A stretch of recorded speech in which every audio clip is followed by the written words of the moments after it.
سے منع نہیں فرمایا تو پھر تو کوئی گناہ نہیں. بالکل صحیح نہیں فرمایا. میں آپ کو واضح کرتا ہوں کیونکہ عربی میں ہے قرآن کریم، اور عربی سمجھنے کے لیے تمام مسلم علماء بلا استثناء زمانہ جاہلیت کی عرب سے بھی سند حاصل کرتے ہیں. اور قرآن کریم کی جتنی تفسیریں ہیں ان میں آپ پرانے شعراء کا قول دیکھیں گے یہ بتانے کے لیے کہ کیونکہ کلام عربی میں ہے اس لیے اہل عرب کی زبان میں اس کو سمجھنا چاہیے. جو مستند ہے اس کے مطابق اس کا ترجمہ کرو ورنہ تم غلط کرو گے. قرآن کریم کے علاوہ لفظ خاتم عربوں میں عام مستعمل تھا. اس استعمال کے مخالف قرآن کریم نے استعمال کیا ہے یا اس کے مطابق ہی یہ بحث ہے. صرف اگر مخالف کیا ہے ان معنوں کو ترک کر کے جو عربوں میں رائج تھے تو ثابت کرنا پڑے گا کہ کہاں لکھا ہوا ہے کہ قرآن کریم کہتا ہے کہ یہ لفظ خاتم تمام مستعمل معنوں کے خلاف ہے اور ایک نئے معنوں میں استعمال ہوا ہے. جب تو کوئی ثابت نہ کرے اس پر وہ ہم پر لازم ہی نہیں آتا اس کی بات مانے. قرآن کریم کے لفظ خاتم کو سب سے بہتر سمجھنے والا کون سا وجود تھا؟ حضرت اقدس محمد مصطفیٰ صلی اللہ علیہ وسلم. اس سے بڑھ کر تو نہیں تھا. آپ نے اگر یہ لفظ خاتم کا اپنے محاورے میں استعمال کیا ہو تو اس سے روشنی حاصل کرنا گناہ ہے. اگر آپ نے استعمال کیا تو روشنی حاصل کرنا تو گناہ نہیں ہے. ضروری ہے وقت کا دیکھنا ضروری ہے کہ وقت کس وقت. سن تو لیجیے میں سب سمجھاؤں گا سر. ایک بات ضروری ہے بلکہ حضرت صلی اللہ علیہ وسلم نے حضرت علی رضی اللہ تعالیٰ عنہ کو مخاطب کر کے فرمایا، اور یہ حدیث سنی کتب میں بھی ہے اور شیعہ کتب میں بھی ہے. الفاظ کا تھوڑا سا فرق ہے مگر اس سے مضمون پر کوئی فرق نہیں پڑتا. میں بتا دیتا ہوں کیا. آپ نے فرمایا ایک روایت کے مطابق انا خاتم الانبیاء وانت یا علی خاتم الاولیاء. دوسری روایت کے مطابق آپ نے فرمایا انا خاتم الانبیاء وانت یا علی خاتم الاصفیاء. لیکن لفظ خاتم کو مضاف اسی طرح اولیاء اور اصفیاء کی طرف کیا جس طرح انبیاء کی طرف کیا. ایک ہی سانس میں خاتم کو دونوں جگہ استعمال کر کے بریکٹ کر دیا. میری گزارش آپ سے یہ ہے کہ لفظ خاتم کا جو بھی چاہیں ترجمہ کریں دونوں جگہ کر کے دکھا دیں وہ ترجمہ، مسئلہ حل ہو جائے گا. اگر ترجمہ ایک جگہ جائز ہو تو دوسری جگہ بھی جائز ہونا چاہیے. ٹھیک ہے کہ نہیں؟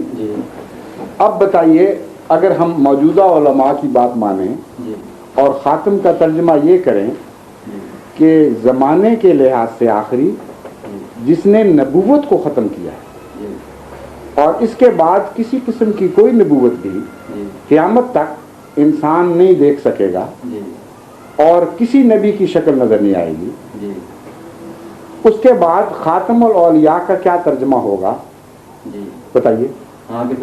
کوئی نہیں. اور ولایت کا خاتمہ ہو گیا. اور خاتم الاصفیاء کا کیا ترجمہ ہوگا؟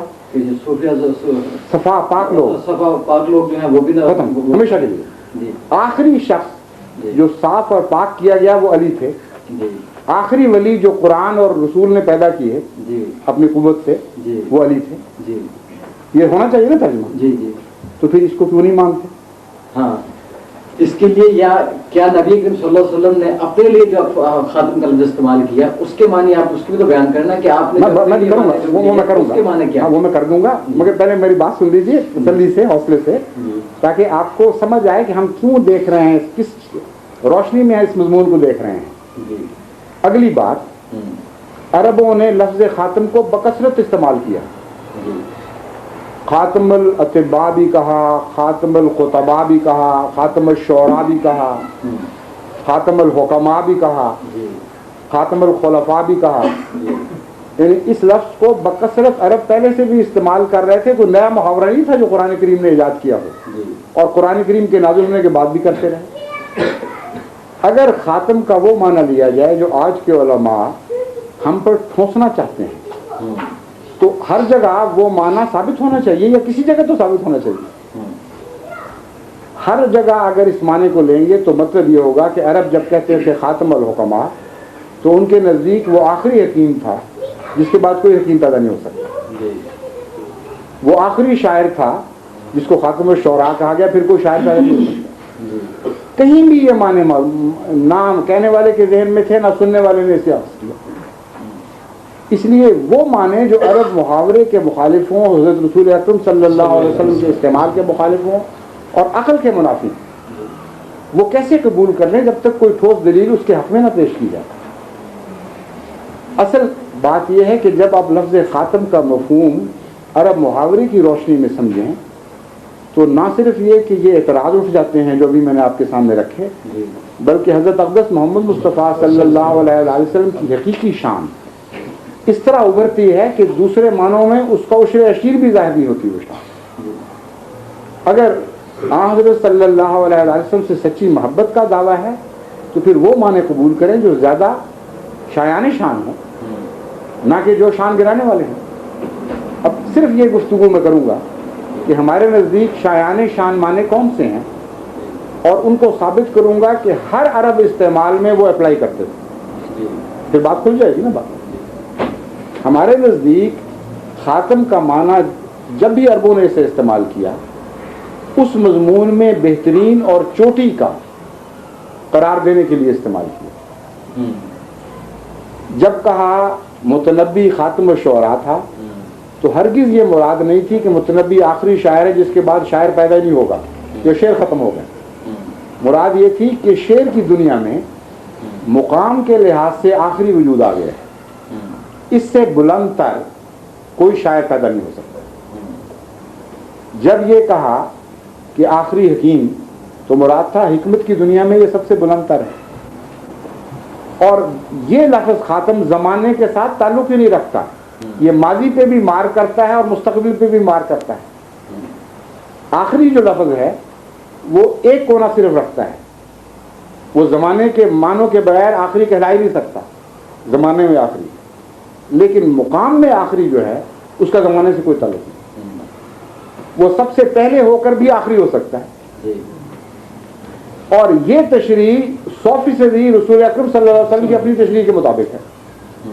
آپ نے فرمایا کن تو خاتم الانبیاء ہے وکان آدم منجدل بین الطین والماء، کہ آدم اپنی تخلیق کے مٹی اور پانی میں ابھی کروٹیں بدل رہا تھا، میں اس وقت بھی خاتم تھا. صاف پتہ چلا کہ خاتم جن معنوں میں حضور اکرم صلی اللہ علیہ وسلم نے سمجھا اس کا زمانے سے کوئی تعلق نہیں، مقام سے تعلق ہے. کیونکہ سب سے اعلیٰ اگر خدا کے ذہن میں حضور اکرم صلی اللہ علیہ وسلم تھے تو اس وقت بھی آپ سب سے اعلیٰ تھے جب ابھی آدم پیدا بھی نہیں ہوا تھا، اور اس وقت بھی سب سے اعلیٰ رہیں گے جب سب دنیا ختم ہو جائے گی. اور انہی معنوں میں ہم لفظ خاتم کو استعمال کرتے ہیں کہ اپنے مضمون میں آخری وجود جس سے بلند تر مقام کسی دوسرے کو نصیب نہیں ہو سکتا. اور ہمارے نزدیک یہی مضمون ہے جو معراج میں تصویری رنگ میں بیان فرمایا گیا. یہاں قولی طور پر جو بیان فرمایا گیا وہ تصویر میں معراج میں دکھا دیا گیا. دوسرا لفظ خاتم مہر کے معنی رکھتا ہے جو تصدیق کے لیے استعمال ہوتی ہے اور سند کے لیے استعمال ہوتی ہے. جب بادشاہ کی مہر کسی چیز پر لگتی ہے تو اس لیے لگائی جاتی ہے کہ اسے قانونی سند اور بادشاہ کی اتھارٹی حاصل ہو گئی. حضرت صلی اللہ علیہ وآلہ وسلم ان معنوں میں بھی خاتم تھے، نبوت میں آخری سند تھے، اور ان معنوں میں بھی عرب ہمیشہ دوسرے کو خاتم قرار دیا کرتے تھے. یعنی جب متنبی کو خاتم کہا تو مراد یہ ہے کہ متنبی کا شعر سند ہوگا دوسرے کی شعریت جانچنے کے لیے. کسی شاعر کا شعر متنبی کا شعر جانچنے کے لیے سند نہیں ہوگا. چنانچہ اب بھی ہم اردو میں اگر میں کوئی کلام کہوں اور آپ میرا نقص نکالیں تو آپ کہیں گے دیکھیے آپ کا استعمال غالب کے استعمال کے مخالف ہے.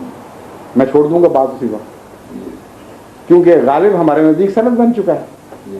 اس لیے نبوت میں ایک ہی سند ہے، یعنی حضرت اقدس محمد مصطفیٰ صلی اللہ علیہ وسلم. جو بھی نبوت کا دعویٰ کرے خواہ وہ ماضی میں کیا ہو یا مستقبل میں ہو، جب تک حضرت محمد مصطفیٰ صلی اللہ علیہ وسلم کی کسوٹی پر وہ پورا نہیں اترتا وہ نبی کہلانے کا مستحق نہیں. اس پر آپ کی مہر ہو گئی. ان معنوں میں بھی ہم آپ کو خاتم النبیین مانتے ہیں. پھر عرب لفظ خاتم کو محض زینت کے لیے بھی استعمال کرتے تھے، یعنی بعض اوقات زمانے اور مقابلے سے الگ ہو کر محض یہ بتانے کے لیے کہ زینت محفل ہے. مثلا شعراء کی محفل میں متنبی آیا تو شعراء کو زینت مل گئی، اطباء کی محفل میں ابو علی سینا ظاہر ہوا تو محفل کے منہ پہ رونق آ گئی. ان معنوں میں کیونکہ انگوٹھی زینت کے لیے استعمال ہوتی ہے اور خاتم کا ایک مطلب انگوٹھی بھی ہے. ان معنوں میں بھی ہم حضرت اقدس محمد مصطفیٰ صلی اللہ علیہ وسلم کو خاتم مانتے ہیں کہ گویا یہ مانا ہوا کہ آپ کے آنے سے پہلے محفل انبیاء سونی تھی، اگر آپ نہ آتے تو یہ محفل سونی اور نامکمل رہتی. آپ آئے تو زینت آئی اور حسن آ گیا اس مجلس کے منہ پہ. جس طرح ایک شاعر نے کہا ہے کہ رات محفل میں تیرے حسن کے شعلے کے حضور، شمع کے منہ پہ جو دیکھا تو کہیں نور نہ تھا. حضور اکرم صلی اللہ علیہ وسلم ہی نور ہیں مجلس کے. جب آپ آئیں تو گویا باقی زینت ہی کوئی نہیں رہی. یہ ہے کمال کا ایک ٹریبیوٹ دینا کسی کو، اس کے حسن اس کی زینت کو. ان معنوں بھی ہم حضرت اقدس محمد مصطفیٰ صلی اللہ علیہ وسلم کو خاتم مانتے ہیں. پھر ایک اور مضمون ہے خاتمیت کا جس کی طرف علماء توجہ نہیں کرتے، حالانکہ قرآن کے متعلق خود مانتے ہیں کہ سیاق و سباق کو چھوڑ کر اس کا معنی نہیں کرنا چاہیے. جو آیت جہاں نازل ہوئی ہے اس سے پہلے بھی کچھ نازل ہوا ہے، کچھ بعد میں بھی نازل ہوا ہے. ان پر غور کرو تو وہ آیت اپنے مفہوم کو خود واضح کر دے گی. اگر سیاق و سباق کو چھوڑ دے تو بسا اوقات مضمون کے بالکل برعکس معنی بھی لے لیے جاتے ہیں. مثلا قرآن کریم فرماتا ہے لا تقربوا الصلاۃ. اب اس کا سیاق و سباق چھوڑ دیں تو بعض لوگ تبسم میں کہتے ہیں کہ ہم کس طرح نماز پڑھیں، قرآن شریف میں لکھا ہوا ہے نماز کے قریب بھی نہ جاؤ، حالانکہ آگے یہ بھی تو لکھا ہوا ہے وانتم سکارا. تو اس کا بھی تو سیاق و سباق ہے، وہ ہے کیا وہ میں آپ کو بتاتا ہوں. جب اس پر غور کریں گے تو بالکل مسئلہ ہی حل ہو جائے گا. سیاق و سباق یہ ہے کہ اللہ تعالیٰ فرماتا ہے ما کان محمد ابا احد من رجالکم ولکن رسول اللہ و خاتم النبیین، کہ محمد مصطفیٰ صلی اللہ علیہ وسلم تمہارے جیسے مردوں کے باپ نہیں. میں اس کا یہ ترجمہ کیا کرتا ہوں، من رجالکم کا مطلب ہے تم رجولیت کیا لیے پھرتے ہو جو یہ اعتراض کر رہے ہو کہ بیٹا کوئی نہیں. یہ تھی اصل بات.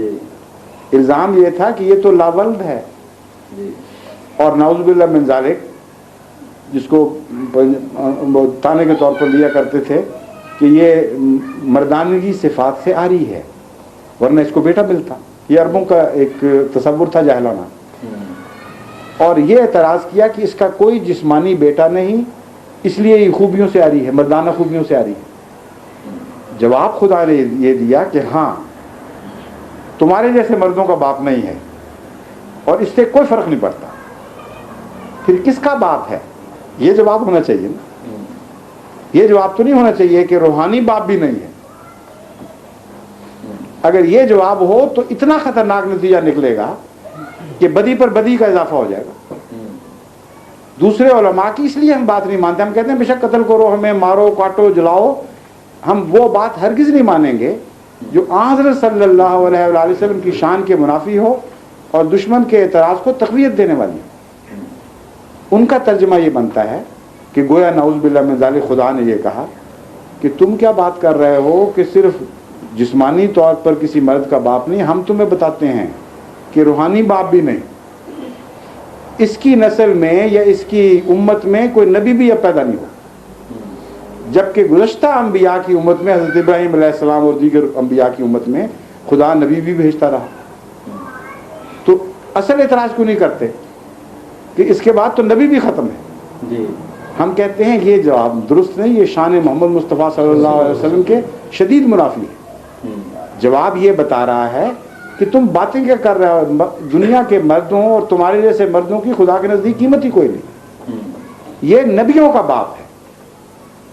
اسی لیے مولانا محمد قاسم صاحب نانوتوی جو دیوبندی اسکول کے بانی مبانی ہیں، انہوں نے بین ہی یہ ترجمہ کیا ہے اپنی کتاب تہذیب الناس کو، اور یہ بحث اٹھائی ہے کہ تم لوگ آخری آخری کیا لگا رہے ہو، محض آخری ہونا کوئی فضیلت نہیں، اور یہ مقام مدح ہے، مقام ذم نہیں ہے، اس لیے اس آیت کا کوئی معنی ہم قبول نہیں کریں گے جو مقام ذم کی طرف یعنی برائی کی طرف لے جاتا ہے۔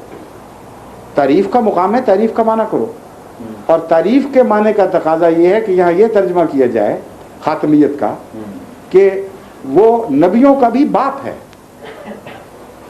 اور خاتمیت جو ہے وہ اب ایک اور معنوں سے ہم پر کھل گئی۔ مہر اپنا نقش پیدا کرتی ہے اور بیٹا اس باپ کے نقش کو قبول کرتا ہے اور اسی سے پہچانا جاتا ہے۔ تو خاتم النبیین کا یہ مطلب بنا کہ تمام انبیاء کے یہ باپ ہیں، زمانے سے قطع نظر، وہاں بھی زمانیت ختم ہو گئی، اس میں اگلے اور پچھلے کی بحث ہی کوئی نہیں ہے۔ فرمایا یہ کہ جس میں شان محمد مصطفیٰ صلی اللہ علیہ وسلم کے آثار دیکھو گے، وہ محمد مصطفیٰ کے صدقے سے اس میں داخل ہوئے ہیں، اور روحانی باپ محمد مصطفیٰ صلی اللہ علیہ وسلم ہے۔ اس لیے تمہارے جیسے مردوں کا باپ ہونا کیا ہے، خدا نے تمام انبیاء کا باپ محمد مصطفیٰ صلی اللہ علیہ وسلم کو قرار دے دیا ہے، کیونکہ آپ کی مہر سے آپ کی شکل کے آثار نبیوں میں ظاہر ہوئے، اور اگر وہ آثار نبیوں میں نہیں پائے جائیں گے تو وہ نبی جھوٹے ہوں گے، وہ بیٹا ہی نہیں ہوں گے پھر رسول کریم صلی اللہ علیہ وسلم۔ ان معنوں میں بھی ہم حضرت صلی اللہ علیہ وسلم کو خاتم النبیین مانتے ہیں۔